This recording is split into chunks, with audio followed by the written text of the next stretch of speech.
আসসালামু আলাইকুম। সম্মানিত দর্শক শ্রোতা ভাই এবং বোনেরা, আশা করি আপনারা সবাই সহি সালামতে আছেন। আপনারা জানেন, ইরান এবং আমেরিকার মধ্যে পাকিস্তানের মধ্যস্থতায় ইসলামাবাদে যে আলোচনা চলছিল সেটি ব্যর্থ হয়েছে। আলোচনা ব্যর্থ হয় কখন? উভয় পক্ষ কিছু দফা নিয়ে যায়, দাবি দেওয়া নিয়ে যায়। এক পক্ষ দাবি দেওয়া যদি না মানে, প্রত্যাখ্যান করে, তাহলে অপর পক্ষও অন্যদের দাবি প্রতিপক্ষের দাবি প্রত্যাখ্যান করে। ইরান যে 10 দফা দাবিতে যুদ্ধবিরতি বন্ধের প্রস্তাবে রাজি হয়েছিল, সেই 10 দফা নিয়ে আলোচনা হতে গিয়ে ইরান 10 দফা তো দিয়েছে। ইরানের 10 দফার উপরে ভিত্তি করেই তো আলোচনা হয়েছে। তাহলে এখন আমেরিকার শুধু একটাই অপশন ছিল, সেটা হচ্ছে ইরানের 10 দফা মেনে নেওয়া। কারণ পাকিস্তানের মধ্যস্থতায় ইরানের 10 দফার উপরে আলোচনা হবে, এর উপরে ভিত্তি করেই ওই 10 তারিখে ইসলামাবাদে আলোচনা হওয়ার কথা ছিল, পরে 11 তারিখে হয়েছে। তাই ইরান তো নতুন কিছু বলে নাই। আমেরিকার তো এখানে কোনো দফা ছিল না। আমেরিকার দফা সে 15 দফা ছিল আগে, ইরানের 6 দফা ছিল আগে, ওগুলো তো এখন নাই। ইরান ওই 6 দফাকে 10 দফায় উন্নীত করেছে, আরও 4টা দফার সাথে অ্যাড করেছে। আর আমেরিকার 15 দফা সবগুলো ইরান কর্তৃক প্রত্যাখ্যাত হয়েছে। সুতরাং আলোচনার বিষয় ছিল একটাই, ইরানের 10 দফা মেনে নাও, যুদ্ধবিরতি বহাল থাকবে। এখানে আলোচনা যখন ব্যর্থ হয়ে গেল, তখন আর সামনে নতুন করে যুদ্ধ শুরু হওয়ার, পুনরায় যুদ্ধ শুরু হওয়ার অপশন ছাড়া আর কোনো কি অপশন বাকি আছে? আমেরিকা কি পরাজয় বরণ করে নেবে? আমেরিকা যদি পরাজয় বরণ করে নেয় যে হ্যাঁ আমরা ইরানের 10 দফা মানতে রাজি আছি, হরমুজ প্রণালী ইরানের দখলে থাকবে, সেখান থেকে টোল আদায় হবে, ইরান পরমাণু বিশুদ্ধকরণ কর্মসূচি চালিয়ে যেতে পারবে, মিসাইলের রেঞ্জ যত কিলোমিটার পর্যন্ত ইরান বাড়াতে চায় বাড়াতে পারবে, ক্ষতিপূরণ সবগুলো পরিশোধ করব, এ সমস্ত শর্ত যুক্তরাষ্ট্র যদি মেনে নেয়, তাহলে পরে ইরানের তার কোনো সমস্যা নাই। ইরান যুদ্ধবিরতিতে রাজি। কিন্তু যুক্তরাষ্ট্র সে সমস্ত শর্তের একটাও মানে নাই। যদি না মানে, তাহলে ইরান কেন যুদ্ধবিরতিতে যাবে? তাহলে এখন একটাই অবস্থা সামনে আমরা দেখতে পাচ্ছি, সেটা যুদ্ধ পুনরায় শুরু হওয়া। ইতিমধ্যে খবর পাওয়া গেছে, যুক্তরাষ্ট্র এই আলোচনার ফাঁকে মধ্যপ্রাচ্যে তার নতুন করে যুদ্ধজাহাজ পাঠিয়েছে। সমস্ত যুদ্ধজাহাজের সামরিক সরঞ্জামাদি, সেনা ভর্তি। তাহলে আলোচনা কেন? আলোচনা ব্যর্থ হওয়ার পরে তো যুক্তরাষ্ট্র যদি সন্তুষ্ট না হয়, ইরানের কোনো শর্ত তাদের পক্ষে মানা সম্ভব না হয়, ইরানও যদি কোনো ছাড় না দেয়, তখন যুক্তরাষ্ট্র থেকে জাহাজ রওনা হবে।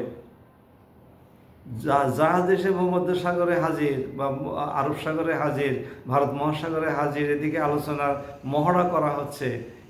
এই ধরনের মহড়া কোনো সময় সাকসেসফুল হয় না। কাজেই আলোচনা সফল হয় নাই। এখন বিশ্ব অপেক্ষা করছে যুদ্ধ কখন শুরু হয়। আমরা যুদ্ধ চাই না। আমরা আশা করব ইরান কিছু দাবি ছেড়ে দিবে। যেমন হতে পারে এরকম যে ক্ষতিপূরণ 50% দিলেই হবে, আরও যে সমস্ত অর্থগুলো আটক করা আছে সবগুলো ফেরত দিলেই হবে, এরকম হতে পারে। ইরানের 15,000 বাড়িঘর ধ্বংস হয়েছে, বা 13,000 বাড়িঘর ধ্বংস হয়েছে, তার মধ্যে 7,000 বাড়িঘর মেরামত করে দেওয়ার খরচ দিলেই হবে, এটা হতে পারে। ইরানের এতগুলো জেনারেল নিহত হয়েছে, সর্বোচ্চ নেতা নিহত হয়েছেন, তার বিনিময়ে এত কোটি ডলার ক্ষতিপূরণের 50% দিলেই হবে, এরকম হতে পারে। কিন্তু ইরানের কোনো শর্ত মানা হবে না, আমেরিকার সব শর্ত মেনে নিতে হবে। এই শর্তে যুদ্ধবিরতি হওয়া সম্ভব নয়। ইরানের পক্ষে যুদ্ধবিরতি মেনে নেওয়া সম্ভব নয়, কারণ ইরানের জনগণ আছে, চায়না আছে, রাশিয়া তাকে সমর্থন দিয়ে গেছে, উত্তর কোরিয়া সমর্থন দিয়ে গেছে। এই সমস্ত রাষ্ট্রগুলো হতাশ হবে ইরানের প্রতি, এবং আগামীতে আর ইরানকে তারা সাহায্য সহযোগিতা করতে এগিয়ে আসবে না। সুতরাং ইরানেরও কিছু অসুবিধা আছে। কাজে এখন আমেরিকার জন্যে এই যুদ্ধবিরতির যে শর্তগুলো ইরান দিয়েছিল তার মধ্যে যতটুকু বেশি সম্ভব বার্গেনিং করে ইরানকে কমাতে রাজি করানোটাই সবচেয়ে বেস্ট সলিউশন। এছাড়া আমরা আর কোনো সলিউশন দেখি না। আর না হলে যুদ্ধ শুরু হবে। যুদ্ধ শুরু হলে ইরান হরমুজ প্রণালী এবং বাব আল মানদেব প্রণালী দিয়ে যে ইন্টারনেটের কেবল চলে গেছে, সাবমেরিন কেবল, এগুলো কেটে দেবে। হরমুজ প্রণালীতে দিয়ে যে সমস্ত জাহাজগুলো অন্য দেশেরও চলাচল করছিল সেগুলো যুদ্ধের অজুহাত দেখিয়ে বন্ধ করে দেবে। এই সমস্তগুলো হবে। বাব আল মানদেব প্রণালীতে হুতিকে উস্কিয়ে দিবে, বাব আল মানদেব প্রণালী বন্ধ হয়ে যাবে।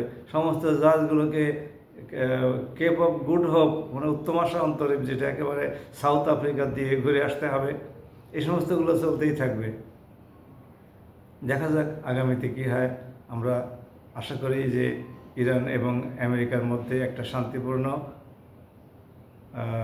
চুক্তি এবং সম্মতি প্রতিষ্ঠিত হবে। তার উপরে ভিত্তি করে আর কারোরই যুদ্ধে যাতে করে লিপ্ত হতে না হয়, উভয় পক্ষই যেন বেঁচে যায়। আর মধ্যপ্রাচ্যের দেশগুলো এই যুদ্ধে উস্কানি দিয়েছে।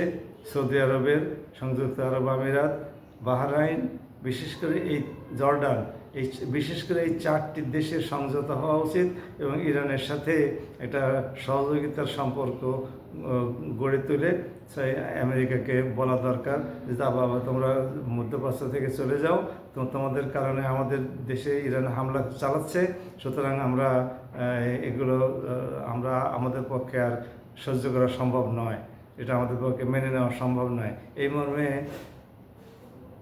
এই 4টি দেশ ইরানকে আশ্বস্ত করলে এবং সেখান থেকে মধ্যপ্রাচ্যের অবস্থিত ঘাঁটিগুলো, আমেরিকার ঘাঁটিগুলো উঠে গেলে তখন হয়তো ইরান একটু শান্ত হতেও পারে। আশা করি ইরান শান্তিপূর্ণ পথে আগাবে এবং আমেরিকাও, একদিন আলোচনা ব্যর্থ হয়েছে, আলোচনা চলতে থাকবে।